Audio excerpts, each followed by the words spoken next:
Thank you. It's a pleasure to be here today, and I thank you and salute you for coming today, for your public spiritedness. And I think we're going to have a great chance to meet these candidates and find out a lot more about them. Let me just say a couple of general comments. That is, each candidate is going to get 20 minutes total time. There are 4 candidates. Each candidate is going to start with a 2-minute statement at the beginning. At the end of the questions, they will have another 2 minutes to finish out. In between, I'm going to ask them questions. These questions were prepared by me. No one else, although I got lots of suggestions. And we did solicit questions, as you may have known, from a number of sources. So I reviewed all those questions and I boiled them down to some categories that I thought were particularly relevant for this race. So with that in mind, I'd like to bring our first candidate forward, Mr. Rick Chargois.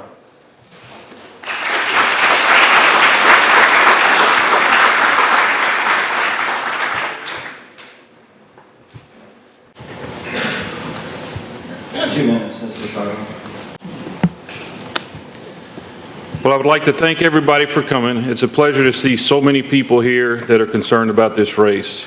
It is a big race. It's the turning point in our law enforcement community, in our public safety services community that could be defined for the next 12 to 20 years.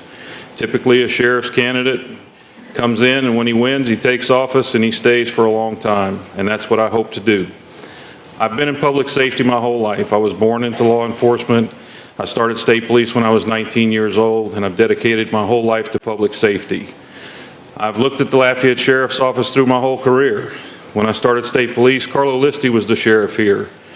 When you work with the state agency, with the local law enforcement agencies, you work collectively together. You work with these people on a very close basis.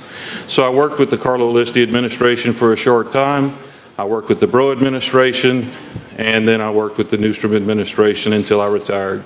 So I have a very intimate knowledge of the organization. Also, the sheriff has allowed us to come in and look at the organization, to learn about it, to see what we would do and how we would handle certain situations. And I appreciate that, and I applaud him for doing that. This is an extraordinary group of people that work here. We have a good organization to work with. They have excellent programs in place that are recognized on a national basis. But I also think, with the background that I have in public safety services on a state level, that I can bring something to the table that the other candidates can't. I think that I can do a good job for you, and I'd appreciate your support. I'm ready, sir. All right, thank you. This first question is about general abilities.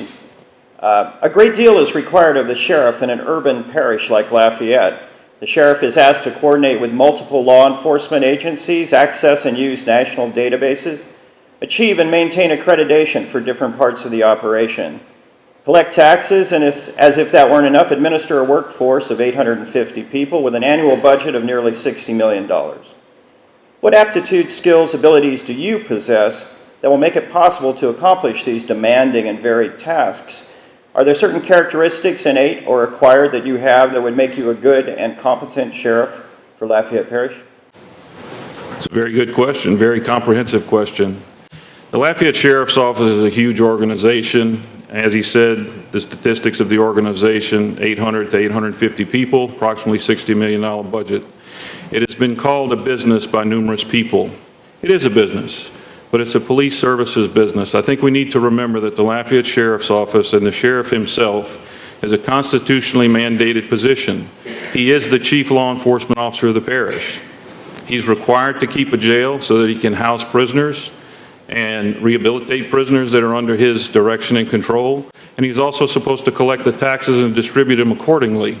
But that job has grown tremendously. As the chief law enforcement officer of the parish, the background that I have in a state agency working across the state with many, many sheriffs, many, many chiefs of police, I think I bring a unique experience to the job. I can work across lines. I've worked with all of the chiefs that are in existence right now. I've worked with the city marshal. I've worked with the district attorney for years. While with the state police, we collectively worked with many agencies. We've gone into other agencies and taken over their organizations when they failed. So I'm very familiar with working with other groups of people to come to a common goal, common good. As the sheriff, I intend to work collectively with all the chiefs, with the city marshal, with the DA, with the judiciary to provide the best public safety services for the parish. Because of the background that I have, I know that that can be done. Now, you talked about the cultural background in the community. We have a very diverse community. We have many cultures in this community, and in some areas, we don't get along too well. And I think it requires somebody like me. I was born on the north end, lived on the south side, went back to the north end and lived in a very difficult area for a number of years. I understand the community. I'm willing to get out into the community and visit with people and make sure that we have a communication where the sheriff's office, the chiefs communicate with the public leaders, the church leaders, so that we have an understanding. We have a very good community. We have a very diverse community, but we're still close enough to where we can communicate and we can reduce problems before they begin. So with that, I think my background in state police, my background in diversity, my background in working with other people, multi-jurisdictional task force operations, bringing everybody together, I can do this job. The last thing I'll say on that point, and then we'll move on. It is a business, it's a big business, and you have to collect the right people to be around you. Sheriff Newstrom has done an outstanding job in moving this organization forward over the past 15 years. The people in this organization, the deputies, the civilians that work here, they're the key to making this organization work. I intend to keep those people here. I intend to promote those people, to provide better equipment, better services, reevaluate their salary system, and get them on the right track so that we can move forward and make us an even better organization. Thank you, Mr. Schwartz. You've anticipated my next question, which is about workforce recruitment and training. Recruiting, training, and staffing the sheriff's office in order to maintain a full and competent workforce is a constant strain at the sheriff's office. The work itself is difficult, demanding, and too often misunderstood by the wider public who don't grasp the challenges that law enforcement and corrections officers face every day. What will you do as sheriff to recruit and maintain a competent workforce capable of achieving the mission of the office? With regard to recruitment and retention, should salaries be raised? Do you have programs in mind that you might use to accomplish this? Okay. Well, first off, as I said earlier, the employees of the organization are the most critical part of the organization. The employee is the face of the organization. It's what the public expects. The people that work in the organization are who interacts with the public that we serve. So it's critically important that we have a good staff and we have a staff that is continuing to grow. And I'm not saying we need to grow outside of our bounds, outside of our budgetary requirements. What I'm saying is we need to have a constant flow of people coming into the organization to supplant those that are retiring, those that choose to leave to go to other agencies. But I think the key to keeping people, and I understand that there's been a retention problem in this organization. Sometimes there are morale issues. In a big organization like this, things happen. People get unhappy, they choose to go someplace else. So we have to always be on the lookout for the proper people that we want to hire, and that workforce is getting more and more difficult. It's harder to find people. The sheriff has had unbelievable struggles trying to hire the right people to come in here. But I think when you have a new administration that comes into place, there's a lot of people that have contacted me already that have said they would like to come to work at the Lafayette Sheriff's Office. They're working in other agencies. Some people don't like the direction of an office as it is today. So just by the very nature of a change of administration, you will see some people leave and you're going to see a lot of people want to come in. But we have to constantly recruit. We have to go out there into the community, make sure that they know these jobs are available, that these are career paths.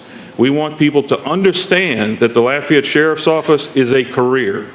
You can start, develop your career, have stages in your career, make sure that the salary system supports that type of operation. We don't need caps in the salary. We need people to be able to understand that they can have merit increases as they go if they're good employees. They can get promoted and they have some direction in the organization. They need to have upward mobility. Okay, thank you. Second, I'd like to ask a question about some of the diversion programs. Under Sheriff Newstrom, Lafayette Parish has moved from a model focusing on incarcerating offenders to one focusing on rehabilitation and prevention through a number of programs like the Alternative Sentence Program, ASP, Acadiana Recovery Center, ARCOS, Milestone Program for Juveniles, Functional Family Therapy, and Transitional Work Program. What are your views on these diversionary treatment programs and their role in rehabilitating offenders who will soon be returning to the community? What is your vision for diversionary programs at the Lafayette Parish Sheriff's Office, and how do they express the core values of the agency, if they do? Well, let me answer the last part first. I think they do express the core values of the organization. I'm a firm believer in the diversion programs. We've reached a point of critical mass in law enforcement and corrections in this country in the past few years. We have the highest incarceration rate in the country in the state of Louisiana, and the United States has the highest incarceration rate in the world. That means that the police officers are doing a really good job at putting people in jail, but we're not doing a really good job at keeping them out of jail. I think that the sheriff's programs are extraordinary. He did groundbreaking work to develop these programs, and he didn't do it by himself. He had an excellent staff that supported him, and he also had a judiciary and a district attorney's office that was willing to work through this system to try to come up with alternative methods of keeping people out of jail. Jail is a very expensive thing. One thing I'd like to say about myself, while I was with state police, that's what we focused on. We didn't have a correction system to worry about. We focused on putting people in jail. We were good at it. But as a sheriff's candidate, I have to recognize, and the transition in me happened when I was working in narcotics, not everybody needs to go to jail. Jail is very expensive and also very destructive at times to the people that are put into jail. Sometimes these minor offenders, especially juveniles, they end up in these systems and it can destroy them. So having the diversionary programs available to us is critically important for a number of reasons. The first reason is it can be the best thing for the violator. If it's a nonviolent offense and it's something that can be put into the diversionary system, I think it should be, and we should continue these programs, and we should continue to develop these programs, okay? But then there are also other people that commit crimes on a habitual basis, and they need the process of the jail system. You need to remember, all the programs that the sheriff has implemented are extraordinary programs that help people. But there are other people out there, they're never going to try to take advantage of these programs. And when the police get involved with him, they end up in jail. Well, guess what? Now he has the opportunity for these programs. So I think we need a balance. We need the programs. We need to continue the programs. We need to continue researching other alternatives to incarceration. But we also need to make our facility available for incarceration if it's required. Let me do a follow-up on that question. What's the relationship between all these diversionary programs and costs? Do you think they're cost-effective? I would put this in the context, you know that funding will ultimately drive a program and that funding is likely to be limited in the coming years. Which programs would you continue? Which ones would you get rid of? Which ones would you change? Are there opportunities here for things that we're not doing? Let me first say that all of the programs that exist, I'm not familiar with every one of them. I have not been a sheriff's office employee, okay? I've been on the outside. Sheriff Newstrom was gracious enough to allow us to come in and look at the various programs that exist. Director Reardon showed us around and introduced us to staff. So other than the research that I've been able to do in their documentation and that was given to me, I was able to learn what was out there. Okay, so I think that the programs right now are cost effective. They're telling me that the amount of revenue that's generated from a number of these programs helps to support a lot of other things within the organization. So I think they are cost effective, and I think that they should be continued. Okay, let's move on. You touched on this issue briefly. This issue is about mental illness and drug issues in the jailed population. It's estimated that 30% of those in custody have issues with mental illness, and 60% of those in custody have issues with drugs or some kind of substance abuse problem. Please comment, if you would, on the impact of this population on corrections and resources. What are the best ways to address these problems with the inmate population while reducing costs? San Antonio and other cities, to use one model, have been training police to be mental health first responders, diverting the mentally ill who may previously have been arrested into treatment immediately. Do you feel this type of response could or should be implemented in Lafayette Parish? I actually feel that it should. One of the things I've talked about, and this is a golden opportunity for me to express it. As I've said many times, many forums to the public, the sheriff's programs on the rehabilitation side are groundbreaking and extraordinary. Okay, he's done an excellent job. He's recognized in the community after the federal government and state government destroyed a lot of the health care availability that was out there, there was a void. We have mentally ill patients that are walking the street, they can't get their medication, they can't get treatment, they commit crime and they end up in the facility. And he recognized we have a problem that we have to deal with. So he stepped up and started to take care of these issues through his programs. He has mental health care in there. He's able to give them the medication that they need. They get straight, but remember, very expensive. I think it's great. He's also done a lot to help the homeless people. He's providing overflow for the homeless people at St. Joseph's. But I want to ask you a question. I think these programs are great. I will continue to do these programs, but we need to research alternate methods of moving these people into better facilities and better care. The Lafayette Parish Jail is not designed to be a mental health care facility. We are a law enforcement entity that ended up with a problem in their lap, and the sheriff, because of who he is, stepped up to take care of the problem. But me and a mental health facility, a rehabilitation facility, that is not typically a sheriff's job. It's fallen upon him. So I think what we need to do, we need to continue doing what we're doing because we don't want to affect anybody in a negative way. We need to continue treating these people and helping these people. But we also need to sit down with our new city parish president.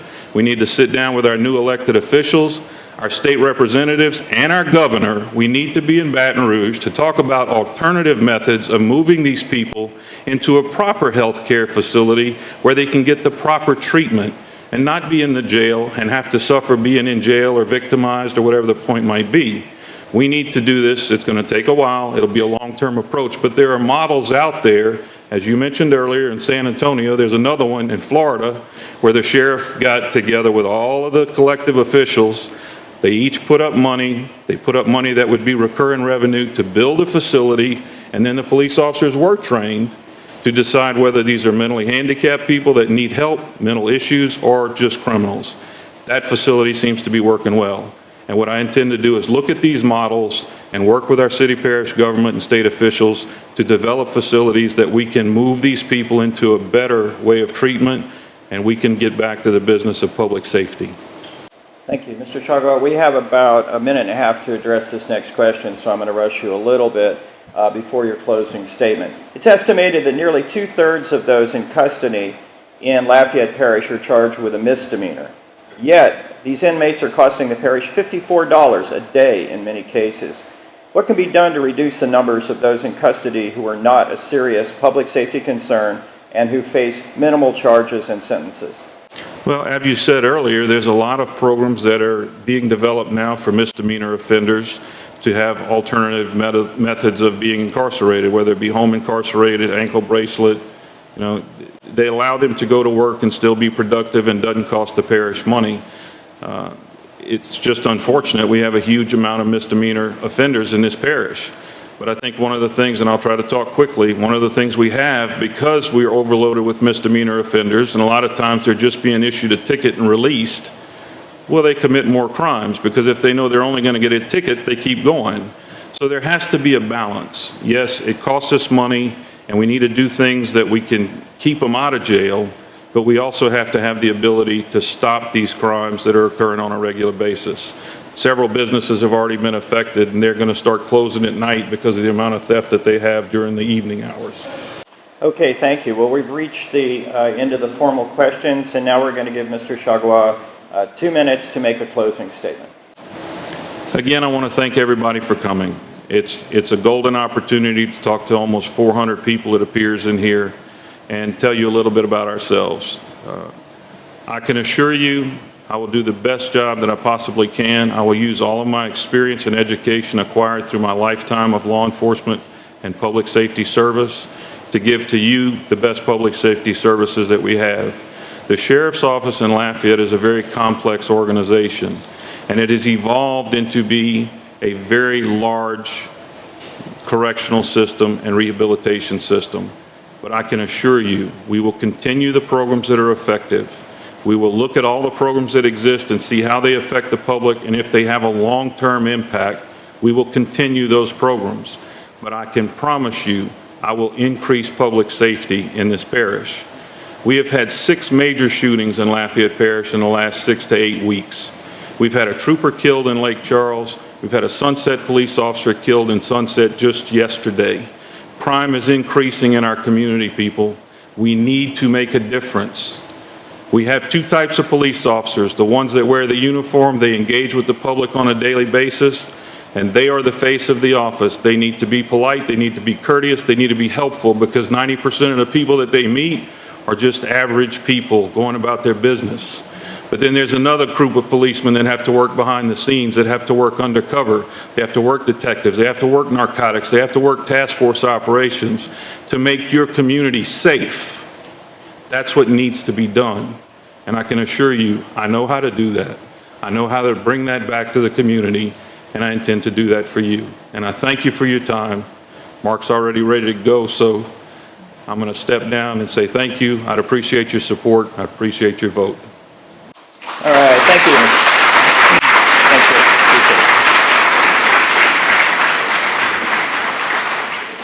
Thank you. Thank you, Mr. Chaga. We're going to bring up candidate Mark Garber. Now, you probably heard, but just in case you didn't know, the candidates are being sequestered backstage down the hall, and they are not able to hear the answers that are given by the other candidates. We did this specifically so that we would get one-of answers from every candidate, because sometimes in these kind of forums, one candidate hears something another candidate says and thinks, that's a good idea, I should talk about that. So we're definitely setting this up to do that. Good to see you. Good luck. All right, Mr. Garber, you have 2 minutes to make a statement. Okay, hello y'all. Thank you for coming here on your lunch break. Appreciate the opportunity to have you. I want to tell you a little bit about my background in law enforcement. I started off with Sheriff Ken Goss in Acadia Parish when I was about 19 years old as a deputy sheriff. Can everybody hear me in the back? Y'all are good? Okay. Started off as a deputy sheriff, working my way through undergraduate college at Louisiana State University at Eunice.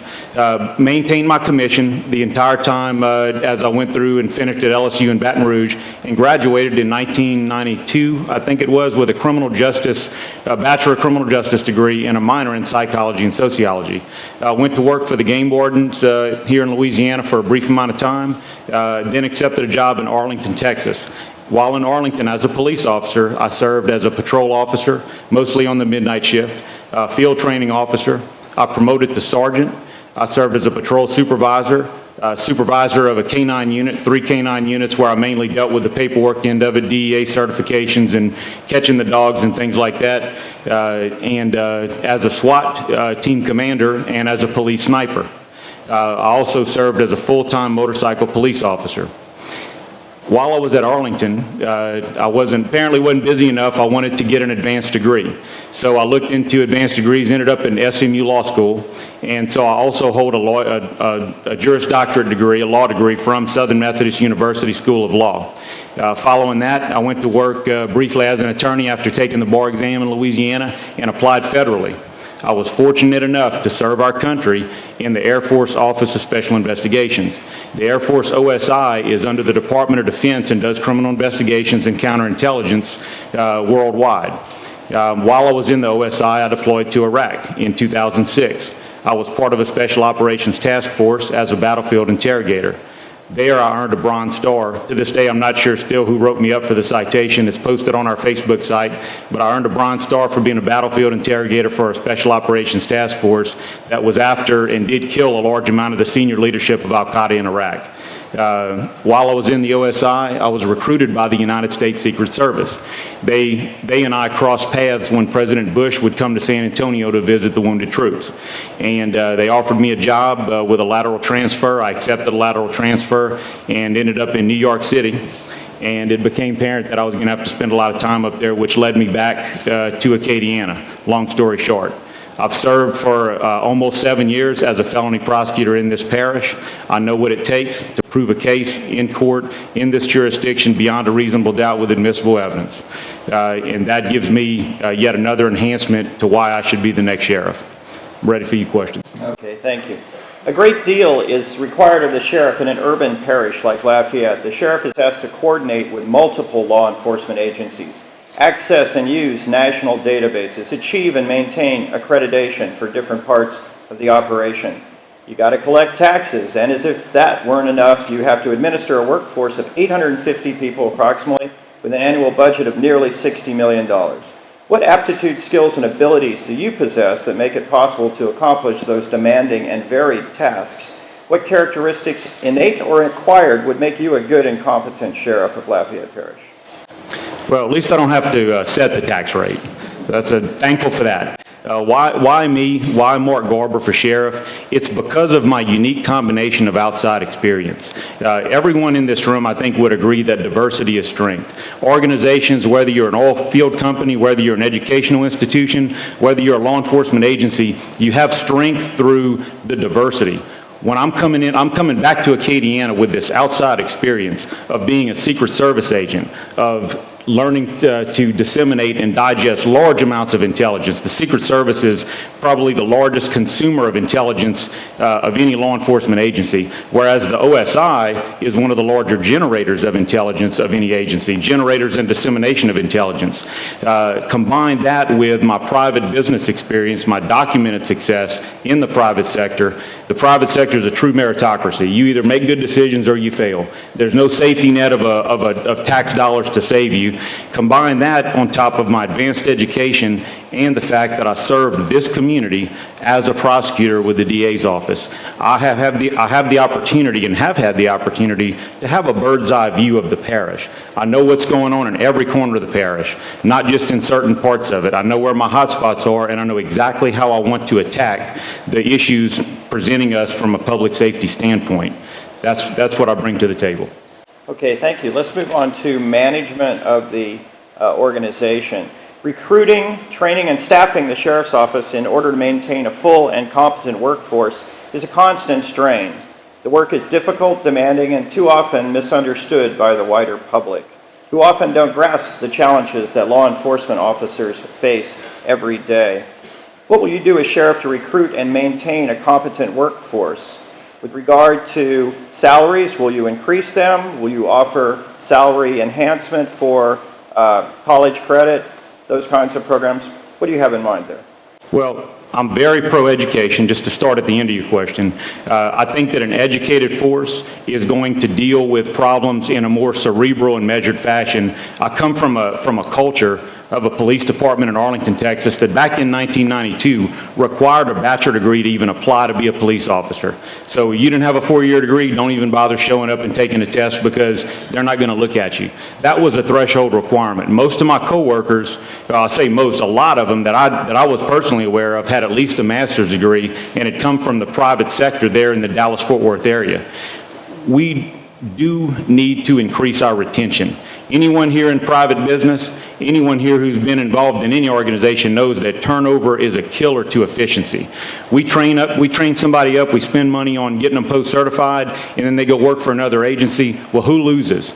The sheriff's department loses, the taxpayer loses, because we are investing time and money into someone and we're not keeping them. Retention is a key to my tenure as your next sheriff. I will do things to improve the quality of life at the Sheriff's Department to increase retention. Our retention rate is better than the Department of Corrections in our Corrections Division, but I still think we can do more to retain employees. For example, one idea I have that I think is going to be a game changer for a lot of the corrections employees and the programs employees who work after normal business hours is to have an in-house daycare center. I think we have the space for it already. We can sub out to a licensed daycare provider with the quid pro quo that they can provide services beyond the normal work hours so that deputies who have child care issues don't have to rely on family members for after hours child care. That will help us increase retention. It will help improve the quality of life at the department.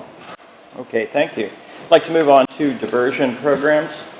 Under Sheriff Newstrom, Lafayette Parish has moved from a model focused on incarcerating offenders to one focusing on rehabilitation and prevention through programs like the Alternative Sentence Program, Acadiana Recovery Center, the Milestones Program for juveniles, Functional Family Therapy, and the Transitional Work Program.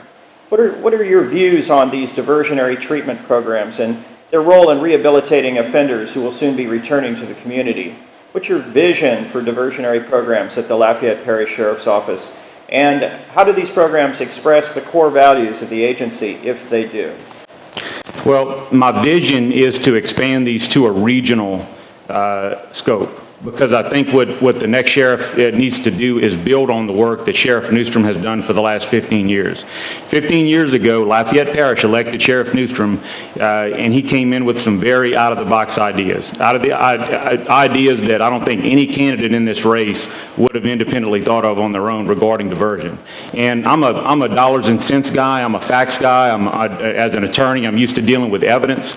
There's what you can prove in court versus what you know happened. So, you know, when I look at it, I look for the proof, okay? I look for what's the proof that these programs work. Well, we have the proof. We have enough data now to reliably say that we have reduced recidivism extremely amongst the Lafayette Parish offenders. The national rate for recidivism is 65%, meaning 65% of people are going to go out and commit a crime again and be back in our criminal justice system within a short amount of time. In Lafayette Parish, among the offender population in Lafayette Parish, it's been reduced to 21%. That's an amazing reduction. You cannot hire enough police officers, you cannot build enough prisons to reduce crime that much. But here's the problem, okay? We don't have a regional approach to that. Acadiana is a region. Lafayette Parish is a hub parish. Lafayette City is a hub city. It always has been. We're doing such a great job here. We're reducing recidivism in Lafayette Parish, but we need the other parishes on the same page doing the same thing. As the next sheriff, I intend to show the other sheriffs the dollars and cents, how these diversionary programs save a tremendous amount of money to the taxpayer. They save a tremendous amount of money to the agency itself, and they work to reduce crime. So I can use more bodies for other things like being on the street rather than guarding prisoners in jail. And that way everybody wins, except we don't have to pay more taxes. Following up on that question, talking about coordination among criminal justice agencies, the Lafayette Parish Criminal Justice Coordinating Committee was formed to increase communication, coordination, and cooperation among the various agencies working in the area of criminal justice. What role do you see for the Lafayette Parish Criminal Justice Coordinating Committee in the future? How might this committee be best used to address issues that cross jurisdictional and regional boundaries? Well, I did meet with Holly Howitt, the executive director of the Criminal Justice Coordinating Committee. I've also reviewed the past work of the Criminal Justice Coordinating Committee, and it's my hope that we can expand it to a regional committee. What it's got to do, it's got to grow, to put it in simple terms. This was a big step forward to bring the DA's office, the courts, the NGOs together to work together, and that's in large part what I'm going to do with the other agencies by bringing technology into the Sheriff's Department in ways that we haven't even seen yet. We need a new case management system. Lafayette Police Department's waiting to see what case management system we use, and we have an opportunity here to use a case management system that can use predictive analytic overlay, just like the military's been doing for more than 10 years, to do more with existing resources. The Criminal Justice Coordinating Committee is a prime example of that. We found, the committee found rather, that through some simple practices we could vastly increase the percentage of fines that were collected. That's more money going into the till, and it was a very simple solution, but the actors involved weren't talking to each other. So the future of the committee is bright under my administration. We will expand it, and it's my hope that Sheriff Newstrom will at least lend us some of his time in his retirement and be an active part of that committee to provide us with continuing insight. Okay, thank you. Let's ask a question about mental illness and drug issues. It's estimated regionally there are about 600 homeless on the streets. Many of those end up in Lafayette. Many of those end up in Lafayette Sheriff's Office, corrections, and other things. It's estimated that 30% of those in custody today have issues with mental illness, and 60% of those in custody have drug or substance abuse issues. Could you please comment on the impact of this population on corrections and resources for those corrections? What do you think are the best ways to reduce costs to the public with regard to the mental illness and drug abuse population? Well, it's a great question. It's a difficult topic. It's not a sexy or fun topic to talk about, but our jails have become the de facto treatment centers and housing for mentally ill. In the sheriff's annual report, I noted that the increased contacts the contacts have increased with mentally ill by 35%. I agree with the numbers that you just posited as part of the question, and we have to do something about it. It has to be dealt with. What I have done, I have met with Brad Farmer, the Region 4 Director of the Acadiana Area Human Services, to look for opportunities in the future to partner with him.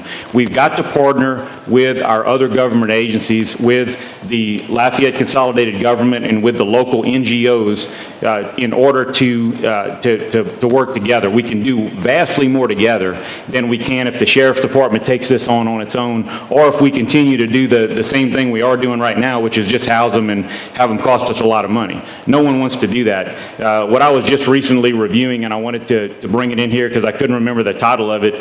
There's a consult done for East Baton Rouge Parish by the Perryman Group. It examines the potential economic and fiscal impacts of a jail diversion program and restoration center for mental health and related disorders in Baton Rouge. See, we're not the only ones dealing with this. This is a nationwide problem. And the San Antonio model has often been cited in the discussions I've been involved with because San Antonio has taken a very proactive approach to diverting the mentally ill out of the criminal justice system. Well, East Baton Rouge is looking for the same sort of solution. I suggest that it's incumbent on the next administration to actively pursue, by bringing all the resources together in this region, a solution like a diversion center, a restorative center for the mentally ill so that they don't keep costing us so much money through LPCC. Okay, thank you. Moving on to community policing and relations with the community. Police-community relations have eroded nationally in recent years, or at least they seem to erode, with law enforcement characterized as militarized, excessive in use of force situations, and certainly the example of Ferguson and some of the other communities that have paid dearly for this kind of mistrust. In your opinion, what's contributed to this public perception of law enforcement, and what can be done by the Lafayette Parish Sheriff's Office to reduce this perception and be seen as the service and protection agency that in fact it is? Well, I think that nationwide, law enforcement could be fairly said to be under siege, but I think here in Acadiana, I believe we're sitting pretty good. If you look at the recent spate of law enforcement shootings, it certainly feels like we're under siege, but I believe that our community, and this is a big part of why I moved back here to raise my children, we have the best community in the world. I've been all over the world. The people here in Acadiana are the best people. This is the best place to raise a family, and the way we pull together is second to none anywhere that I've ever been in the United States or in other parts of the world. So I don't have the same concern that I would have if I were becoming sheriff of Baltimore County as becoming sheriff in Lafayette. We don't have the same unrest here. The situations like that developed in Ferguson and Baltimore take many, many years to develop. I have already created and will continue to build and foster bridges into the community in all aspects of the community. The Sheriff's Department doesn't serve just one part of the parish. The Sheriff's Department serves the entire parish. And as such, me as the sheriff having a personal relationship with the community leaders, with the local religious leaders, will keep the kind of unrest, the instability from fomenting that you have in the wake of shootings. So I don't think we have that big of a problem here. I don't think that law enforcement in Acadiana is faced with the same kind of attack from the public.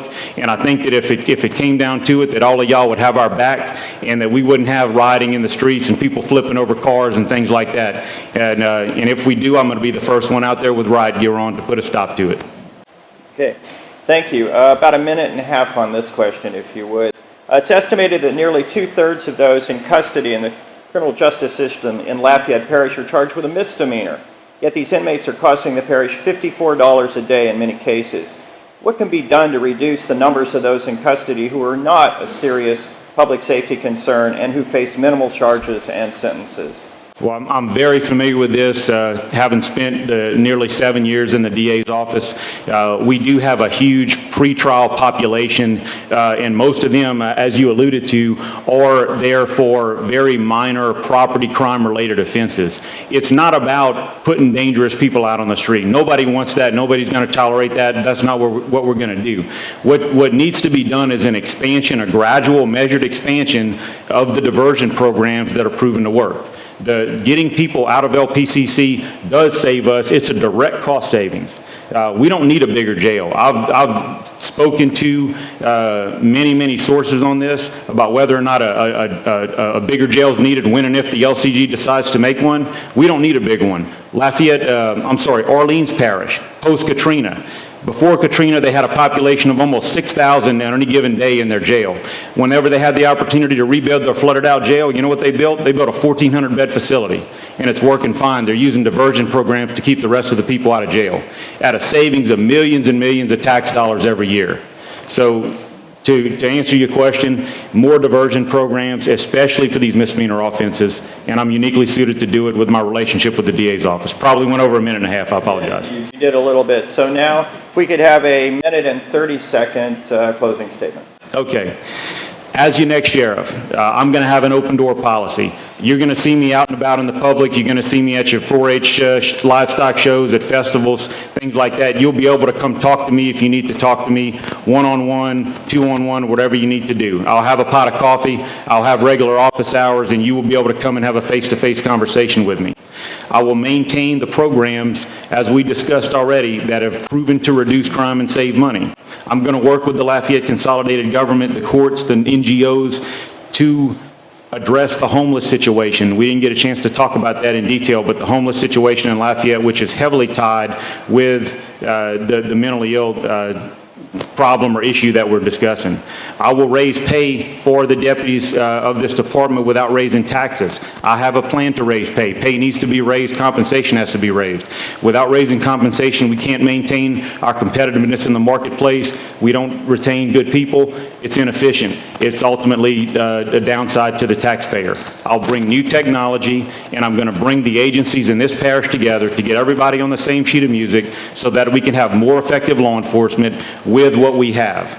Everybody wants to talk about hiring more cops. Per capita, we have plenty of cops. If you give me the option, you give me a recurring revenue of $10 million, I'll hire as many more cops as I can.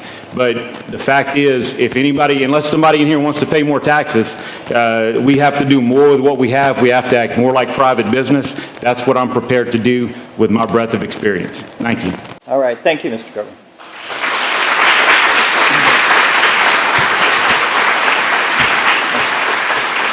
My pleasure.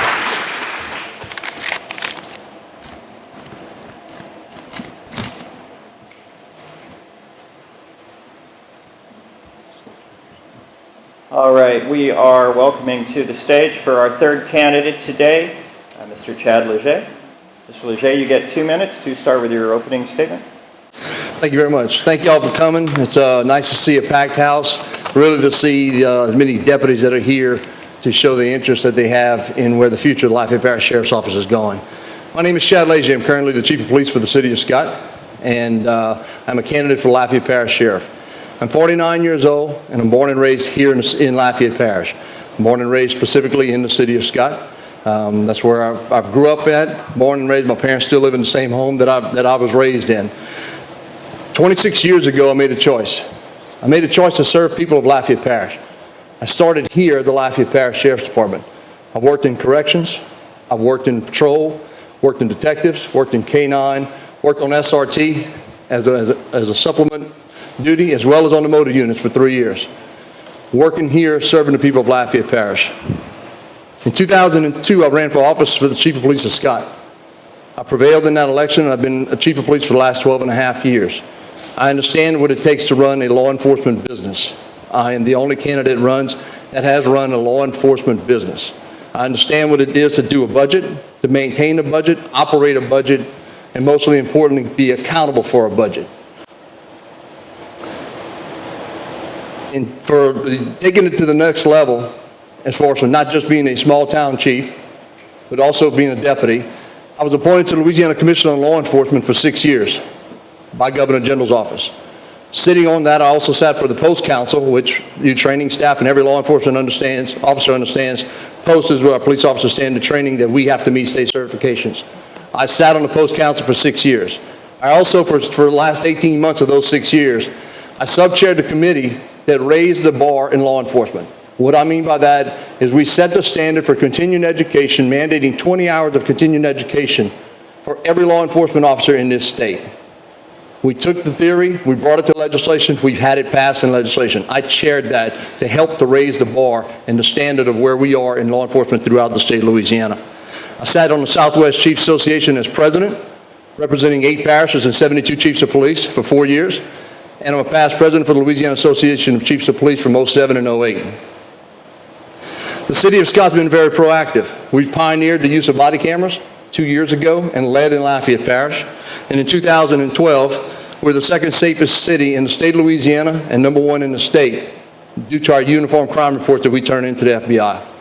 So I take that leadership, my experience from boots on the ground, working in the fields, working as a training instructor here as an MDTS instructor, currently still training in the academy since 09 as an instructor here in the police academy for a leader, and working and moving forward from my past, boots on the ground, and working here in Lafayette Parish, serving all aspects of the parish, as well as an administrator in the city of Scott.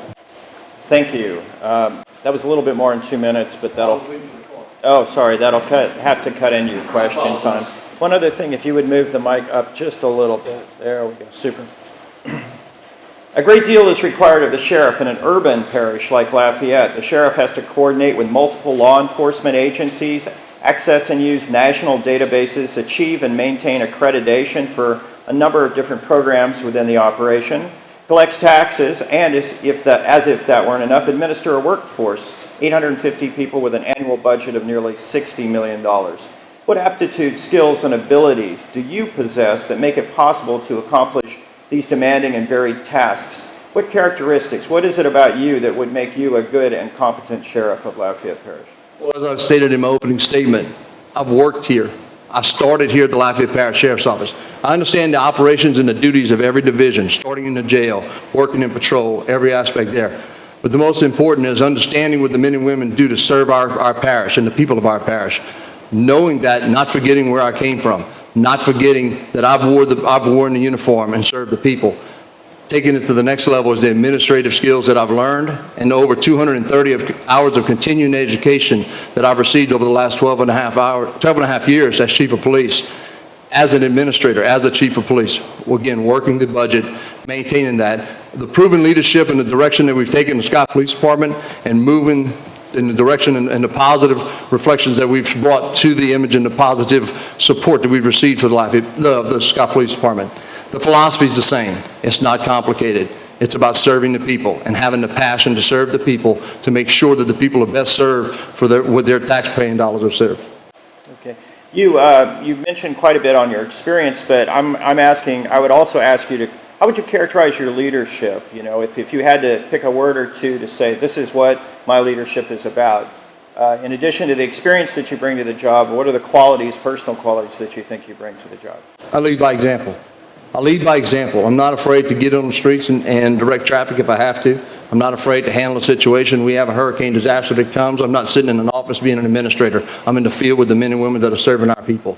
So leading by example motivates the staff and shows them that I'm not sitting above anybody. I'm equal with everybody. Okay, thank you. Moving on to workforce recruitment and retention. Recruiting, training, and staffing the Sheriff's Department in Lafayette Parish in order to maintain a full and competent workforce is a constant strain. The work itself is difficult, demanding, and too often misunderstood by the public who don't grasp the challenges that law enforcement and correction officers face every day. What will you do as sheriff to recruit and maintain a competent workforce capable of achieving the mission of the Sheriff's Office? As far as for recruiting, that's a very interesting question because we battle that issue each and every year. The way we are in South Louisiana, if the oil field is doing well, we lose our department, our employees, because they go for better benefits, better salary. Recruitment starts with salaries. We are the lowest paid law enforcement agency in Lafayette Parish. When I worked with Lafayette Parish Sheriff's Office, we were the second highest paid under Lafayette City Police. It's a matter of making sure that our salaries are up to par and competitive with the other law enforcement agencies in Lafayette Parish so that you maintain but also recruit from the other municipalities, not only in Lafayette Parish, but from the surrounding parishes as well. So the proven leadership and leading by example, but it is a salary issue. Okay. So you would be in favor of increasing salaries. Would that money require new taxes, or do you feel like there's some opportunities within the present budget to find ways to raise salaries? We would definitely explore the options on those for salaries. There was a tax passed many years ago for salary increases for the deputies of the Lafayette Parish Sheriff's Office. So it'd be a matter of compensating and looking where those funds are being allocated to and making sure that all of that tax dollars that were approved by you, the people of Lafayette Parish, are going towards the salaries for the deputies. Okay, thank you. Let's move on to diversionary programs. Under Sheriff Newstrom, Lafayette Parish has moved from a model focused on incarcerating offenders to one focusing on rehabilitation and prevention through programs like the Alternative Sentence Program, ASP, Acadiana Recovery Center, the Milestones Program for Juveniles, Functional Family Therapy, and the Transitional Work Program. What are your views on these diversionary treatment programs and their role in rehabilitating offenders who will soon be returning to their community? What is your vision for diversionary programs at the Lafayette Parish Sheriff's Office? Do these programs express the core values of the agency? That's a mouthful. Thank you for asking that question. Yesterday, we released our transition plan online of what our vision is as far as for rehabilitation and all the programs that currently the Lafayette Parish Sheriff's Office has. I'm in full support of the programs. I think we have some great programs, some much needed programs. My dedication to the programs is to come in and do a top to bottom evaluation, making sure, number one, that they're financially supported. Number two is that they're statistically supported. I think it's a need that I would be very interested in working with the new parish president and parish council to make sure that our mental health facilities and programs are well funded and funded properly to meet the needs of the people of Lafayette Parish. But most important, one of the things that we're gonna do is we're gonna hire a full-time grant writer. Sitting on the Evangelical Law Enforcement Council here in Lafayette Parish that regulates funding that's coming in through federal funding, local grant fundings are not as accessible as they used to be. Federal funding is. So we need someone who understands grants, knows the process of getting and going out and making sure that these programs and the mental health processes are properly funded to make sure that it's getting as much use as possible. Okay, thanks. Let me do a follow-up on that question. What, in your view, is the relationship between all these programs and costs? Are they cost-effective, in your opinion? Knowing that funding will ultimately drive programs and that funding is likely to be limited in the coming years, please be specific, if you can, on which rehabilitative or preventative programs you would keep, expand, or downsize, or which ones you would get rid of already. Which ones aren't working, which ones are? Well, knowing that there's over 25 different programs in different levels, and we've only been able to receive general information on each program, it's going to be a matter of going in and doing a top-to-bottom evaluation, performance evaluation on each program. My top priority is going to be the JAC Center, Juvenile Assessment Center.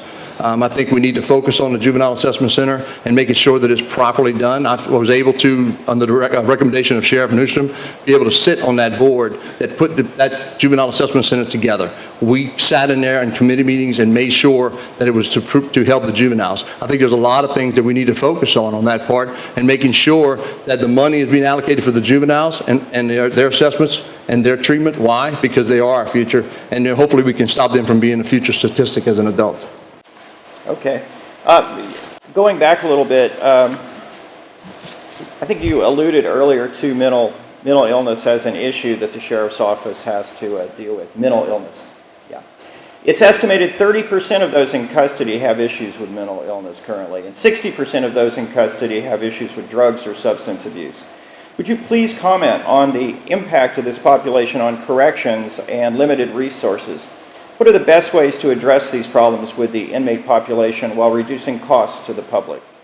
San Antonio and the other cities elsewhere have been training police to be mental health care first responders, diverting the mentally ill who may previously have been arrested into treatment immediately.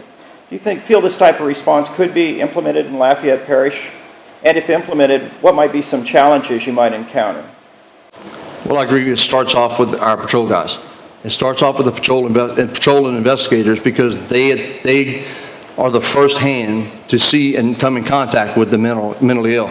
They are the ones that are addressing those issues on domestic calls, on whatever calls it may be. So we need to properly train our patrol guys to make sure that they understand each and every year, as things change, medications change, processes change, and different levels of mental health changes. We need to make sure that they're properly trained and have the knowledge on how to address those issues.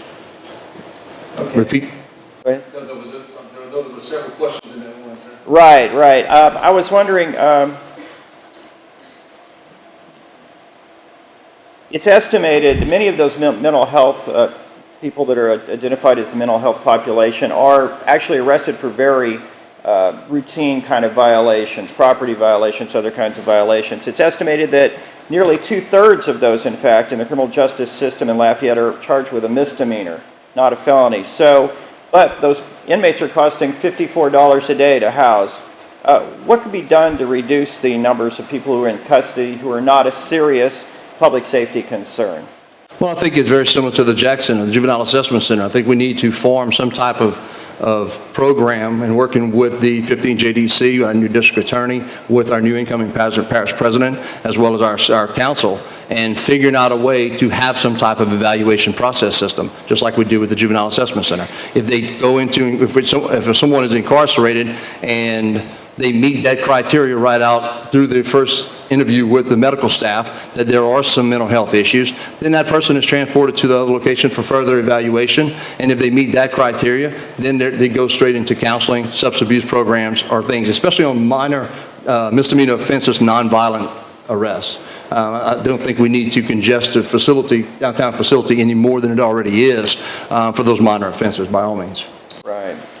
Moving on, I'm going to ask about correctional industries. Since its inception in 2004, Lafayette Parish correctional industries have generated $9 million in revenue for the Sheriff's Office while helping offenders provide for their families while incarcerated. LabCorp provides products and services to not-for-profit and government agencies in an effort to reduce costs to taxpayers and to prepare offenders for the transition back into their communities. Program revenues are used to partially offset the costs of incarceration, thereby reducing costs to taxpayers in Lafayette Parish. Are you a supporter of the correctional industries, LabCorp?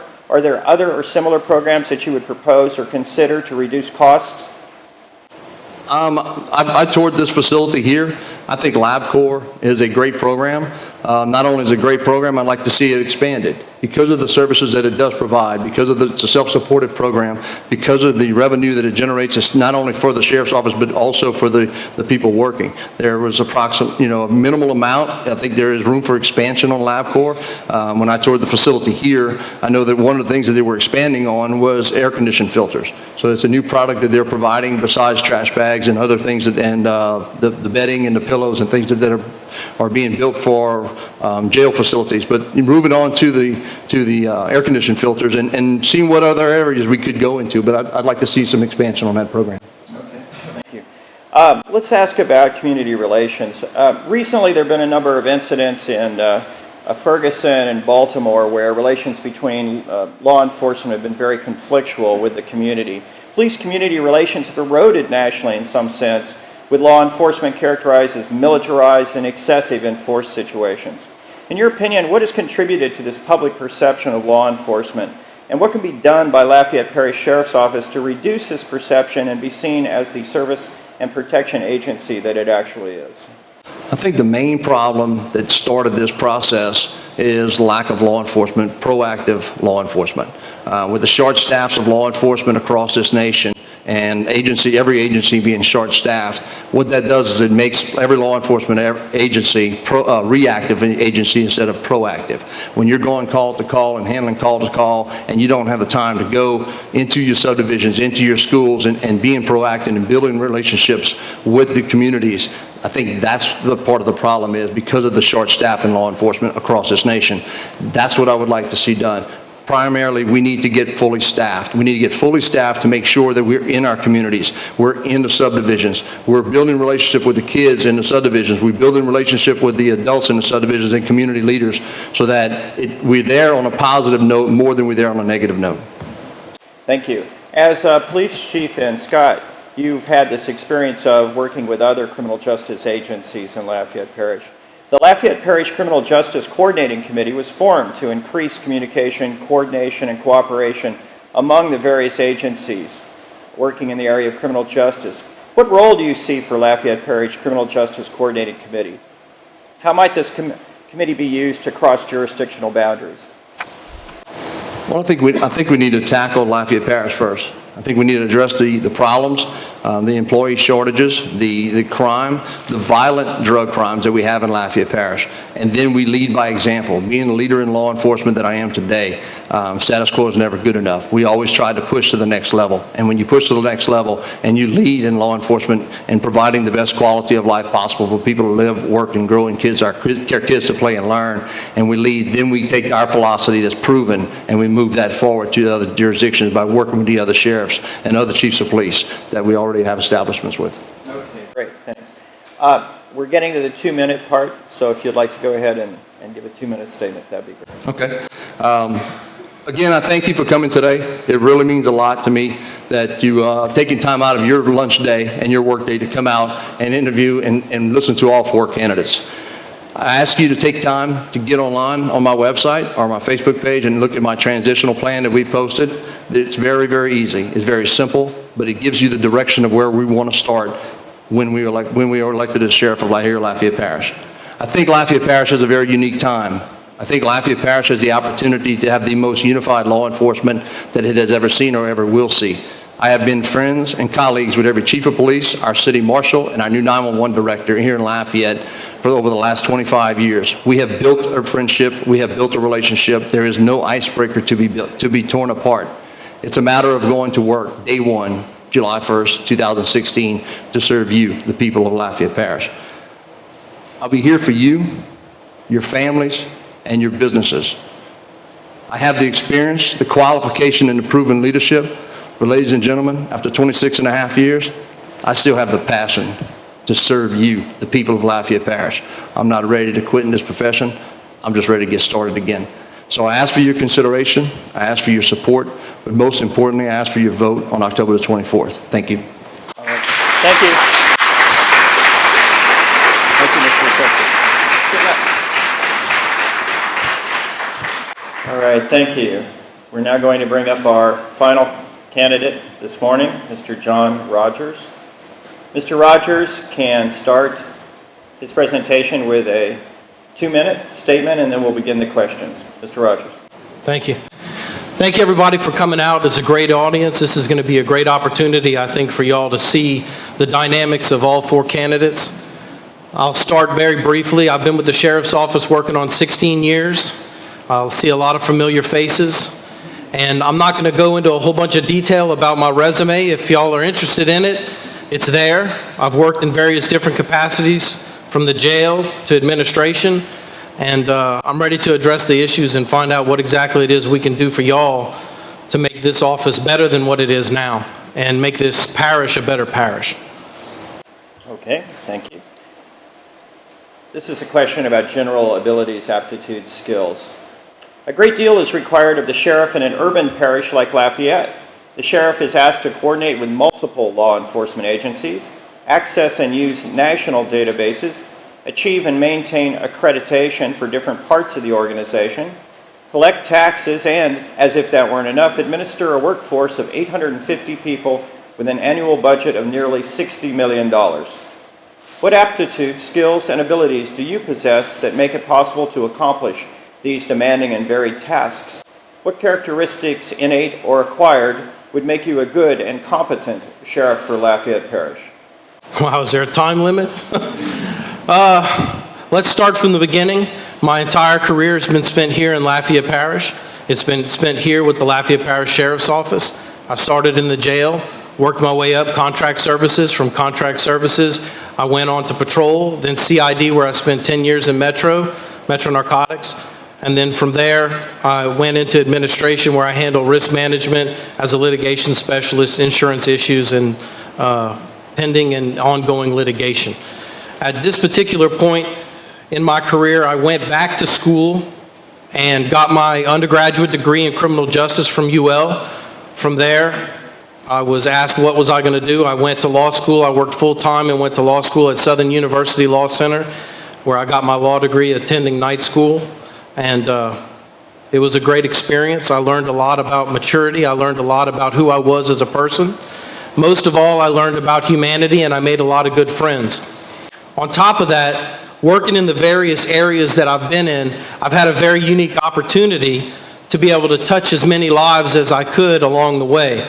I've made a lot of friends, and upon that, the knowledge that was grasped, working in the various different positions, working in patrol, working in corrections, understanding the ins and outs of the department, knowing what the boots on the ground has to deal with, but then coming back from an administrative perspective and seeing what the administrators have to deal with.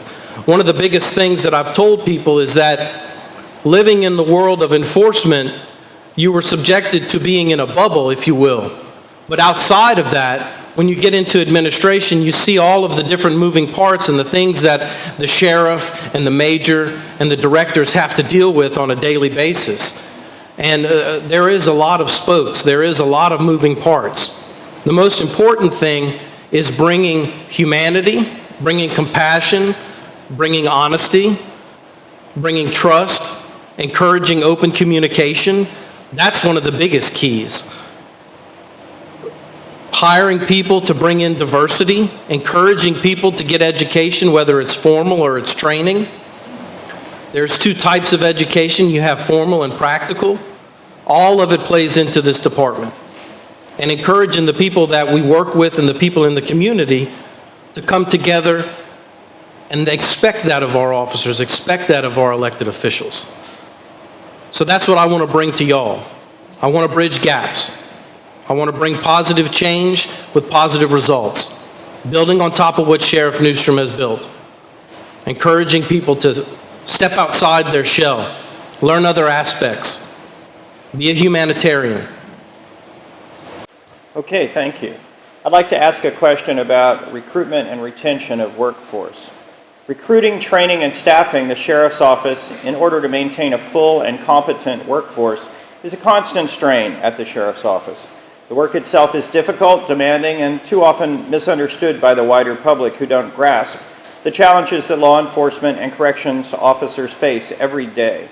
What will you do as sheriff to recruit and maintain a competent workforce capable of achieving the mission of the office? Well, first you have to lay out your mission. You have to make your mission known to the people that you work with and to the community, and you have to encourage people to buy into that mission, to believe in that mission. It's a community goal. We are a service organization, a public service organization that serves you, serves the people. So we lay out a mission and we all buy into it and we say, this is the goal for the Lafayette Parish Sheriff's Office. We push that into the community. We get the community leaders involved. And when we get the community leaders involved, we get the pastors involved. We get all the chiefs, all the mayors, the city councils, and we come together as one united front.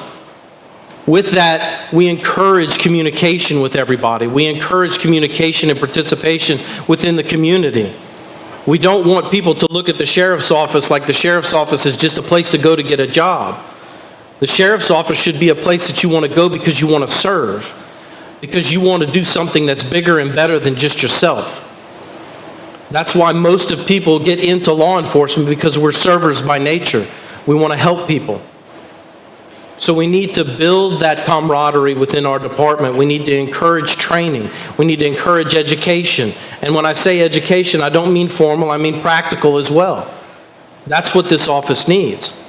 And moving forward, that's what I want to bring to the community, and I want to bring it to y'all. Following up on that, specifically, with regard to recruitment and retention, are there programs used elsewhere that might work here? Should salaries for deputies be raised? Currently, the Sheriff's Office offers salary advancement for academic achievement. One program grants extra money to college graduates. Another provides tuition assistance. Law enforcement is becoming more complicated. How important is education to law enforcement? And is it important that officers have a college degree? I think it's extremely important, because I'd be sitting up here as a hypocrite if I didn't say that I had taken advantage of the programs that Sheriff Newstrom had put in place. I went back to school and got my undergraduate degree and was given an increase in my pay. I went back to school, got my law degree, and was given an increase in pay, and was also afforded the opportunity to have tuition reimbursement. So I think it's key, and I think it's extremely important. The problem that I have with the system that we have now is that if you don't go to UL, or if you don't go to the community college, then there is no tuition reimbursement for you. And I don't think that that's fair. I think if you're a full-time, hard-working person who has a family and a life, and you want to take it upon yourself on your time to go back to school to get your education to benefit yourself and the department, the least that we could do is do our best to be fiscally responsible in having something in place to reimburse you and give you the ability to increase your education and your training, because it only benefits the sheriff's office. As far as recruitment goes, you have to make this office a place where people want to work. People have to want to aspire. I've talked to enough people in this campaign that ask me about issues of morale. Well, if there's an issue in morale, then we need to fix it. We need to address it. It starts with communication, and it starts with setting a precedent and raising a bar and saying, are we going to achieve this bar, and how are we going to do it? But one man, one sheriff can't do it alone. It takes everybody. It takes teamwork. It takes communication. That's the only way we're going to be able to do it. Okay, thank you. Let's talk about diversion programs just a little bit. Under Sheriff Newstrom, Lafayette Parish has moved from a model focusing on incarcerating offenders to one focusing on rehabilitation and prevention through programs like the Alternative Sentence Program, ASP, Acadiana Recovery Center, the Milestones Program for Juveniles, Functional Family Therapy, and the Transitional Work Program. What are your views on these diversionary treatment programs and their role in rehabilitating offenders who will soon be returning to the community?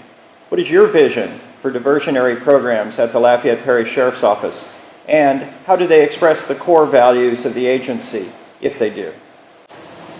Well, under Sheriff Newstrom's administration, obviously they fully embody Sheriff Newstrom's ideologies as far as academia and his approach to lowering recidivism rates and of the such.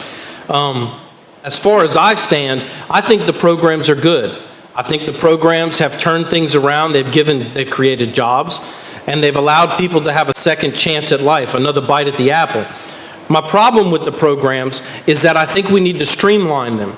I think we need to go in and look at each and every program, see what each and every program does. Is it funding itself? Is it bringing in money? Are we losing money?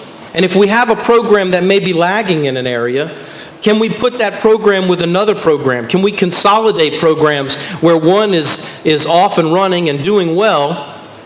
Can we utilize that program to accompany it with something else to hopefully pull it along? Programs are key, but I'm a humanitarian, and I'm also a victim advocate. So I believe, and I've said it many times before, that if we're going to address the issues of offenders, then we also need to address the issue of victims. So when it comes to program management, there's nothing wrong with what we have as long as it's doing what it's supposed to do. But on top of that, we need to address the victims. Because if you study victim and victimology and you understand it, the vast majority of people that are victims of a crime, whether it's abuse in the home, whether it's sexual abuse, whether it's a violent crime, if they're not given the adequate tools to address what they have experienced, statistics don't lie, those people will ultimately become an offender, especially the younger they are. So I am a proponent of the programs, and I do think that we can find ways to streamline these programs, to put them together, not spend as much money that we may be spending. It's about fiscal responsibility and ultimately what's best for y'all. What does the Parish of Lafayette expect? What do you want from your sheriff? I'm not going to be the kind of sheriff that sits at 316 West Main Street and bangs my chest and says, I'm the man, I'm the sheriff, I'm the top dog. This is about y'all. This is about the people of Lafayette. And if that's the kind of sheriff that you want, I'm not your candidate. I'm the candidate that's going to work with you and work with the programs and utilize our finances the best fiscal way that we can, according to what you want. A follow-up on this. You mentioned that you're going to evaluate the programs and kind of see how they succeed or do not succeed. Is there a particular assessment model you have in mind, or is it going to be called dollars and cents, or is it going to be something else? Well, I think from a statistical standpoint, you're going to have to look at all the rates. You're going to have to look at the statistics and how they line up. You're going to have to look at all the rates across the national syndicate. What does it look like? You're also going to have to take a monetary approach. If we have a program that's doing really well, but it's not making money, it's not bringing money in, it's not self-sustaining, is there another program, like I said, that we can consolidate it with? Because it has a useful purpose, because it is benefiting us on a humanitarian standpoint. But it's just a basic analysis of what we're spending, what the stats look like, and is it benefiting, again, you, the public. Okay, thank you. Moving on to mental illness and drug abuse with the jailed population. It's estimated that 30% of those in custody have issues with mental illness. 60% of those in custody have issues with drugs or substance abuse. Could you please comment on the impact of this population on corrections and resources? What are the best ways to address these problems with the inmate population while reducing costs to the public? San Antonio and other cities, for example, have been training police to be mental health care first responders, diverting the mentally ill who may be previously have been arrested into treatment immediately. Do you feel this type of response could be implemented in Lafayette Parish? To address the San Antonio issue, that facility is top-notch. It is an extremely expensive facility for the taxpayers. It runs on grants. It runs on tax-paying dollars. The concept is a great concept. It's revolutionary. I would love to see something like that in Lafayette Parish. I would love it. I think it would be great, because I actually think the statistics as far as substance abuse and mental illness and our crime is higher. And I think if we address mental illness and we address substance abuse, we can ultimately lower the offender rate that we have in our facility, because ultimately our facility is not a mental health facility. We do have a mental health staff that works diligently with the people that come into our facility. The problem with that is there's nothing on the outside to follow up. So say you get somebody who stole a $1.50 bottle of orange juice, they wind up in jail. They're in jail for 30, 40, 50, 60 days, and then they get out, but they have no follow-up, but yet they've been treated in our facility, they're medicated, they're stable, they're working members of society, but they have no follow-up. So what happens? Their medication levels go down, and eventually they wind right back in. So what San Antonio did is revolutionary, but we would have to find the funding for it. We would have to find the grants for it. We'd have to find the additional employees to staff it. On top of that, there's training that goes in to dealing with people that suffer from mental illness and suffer from substance abuse. And you have to be trained as an officer, as a law enforcement officer, to deal with these people specifically, because you're not dealing with an average person. And there's an approach that you have to take. It's not to lock them up and throw away the key. There's an important humanitarian aspect that we have to focus on and we have to deal with when you're dealing with people of mental illness and dealing with people of substance abuse. And again, that goes to training and practical experience.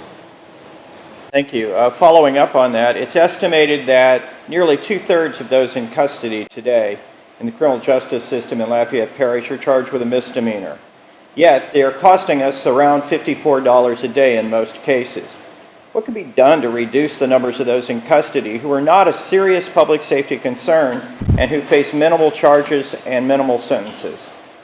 Well, we can start at the very basics, which is encouraging our law enforcement officers in our community to not be stat-oriented or stat-driven as to how many arrests they make on a daily basis. It's not about that anymore. If we're overflowing, and there's been times in my career where we've gotten mandates that say, hey, we can't book anybody unless it's a felony. Well, if we have a nonviolent crime and we can verify that that person is a misdemeanor summons is applicable for their situation, then we should utilize the misdemeanor summons. That's what it's there for. Now, obviously, you have to use your officer discretion to determine whether or not that person's going to actually follow through. But if you have someone that is arrested for a petty theft, I don't think necessarily you have to run them in the jail and keep them in there where they're not going to be able to bond out. So you have to take these circumstances in stride and you have to look at them. But we also have other alternatives to incarceration. But in doing that, you need to be able to determine whether these people fit the criteria for the alternatives of incarceration. You know, we just addressed the mental health, but that's one of the things we need to look at. Is this person committing a crime because they have a guilty mind, or are they committing a crime because they have a mental illness and that needs to be addressed and it's not being properly answered? So there are other alternatives out there. You know, there's programs that we can run people through to lower the recidivism rates. But it takes a lot of work. This is not going to be an easy job. It's going to take everybody. Thank you. Okay, Mr. Rogers, we've reached the 2-minute period, so if you'd like to do your closing statement. I just want to thank everybody for coming out. There's a lot of familiar faces and a lot of hard-working people that are here, a lot of people that are in the department, and I'm glad to see people in the community came in, people with the department that came in. They want to see what we're all about. You're doing your due diligence, and since day one when I started this in March, the number one thing was do your due diligence, look at each candidate, see what each candidate brings to the table, see who's saying what, can they back it up? Do your due diligence. That's the most important thing. And do what's right. Do what's right for Lafayette Parish. Do what's right for yourself. So that way we know moving forward, we are a strong, united front for Lafayette Parish. We have, on any given day, 850 employees. That's a lot of people to touch. That's a lot of people to connect with. But we can do it. And we can be a beacon in the southeastern states for everybody to look up to. I've said it a million times.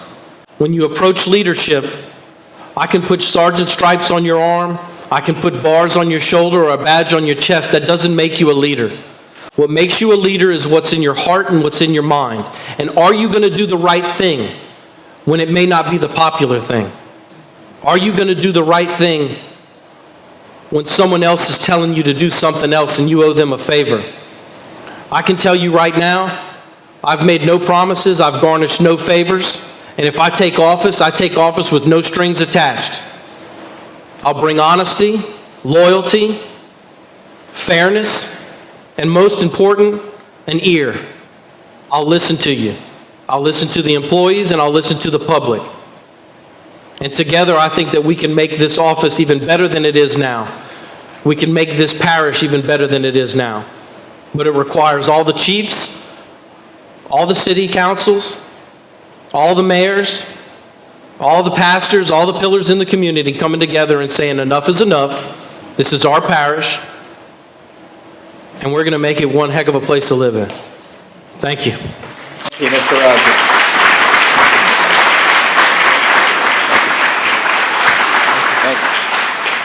I'd like to thank all the candidates, Rick Chargois, Mark Garber, Chad Leger, and John Rogers. I'd like to thank you, the public, for coming today. Thank you for your involvement in the community. You've heard a great forum, and I hope you appreciate it. Good luck. Thank you.